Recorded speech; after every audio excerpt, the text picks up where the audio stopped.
नाही, नेमकं काय सुरू आहे यापेक्षा अजून आज 3 पक्षाची बैठक होईल आणि तो रिपोर्ट आम्ही दिल्लीला देऊ.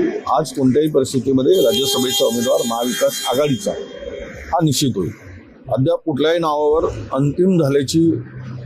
अंतिम झालेलं नाही आणि आमची आग्रही मागणी होती की राज्यसभेची जागा आमचा राष्ट्रीय पक्ष आहे, त्यामुळे राज्यसभेची जागा आम्हाला मिळावी, विधान परिषदेची जागा उद्धव ठाकरे साहेबांनी घ्यावी असा आमचा आग्रह होता.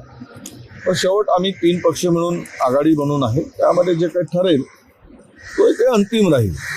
ते हायकमांड आमचे ठरवतील. ही सगळी चर्चा झाल्यानंतर त्यावेळेस अंतिम निर्णय, अद्याप कुठलाही निर्णय झालेला नाही.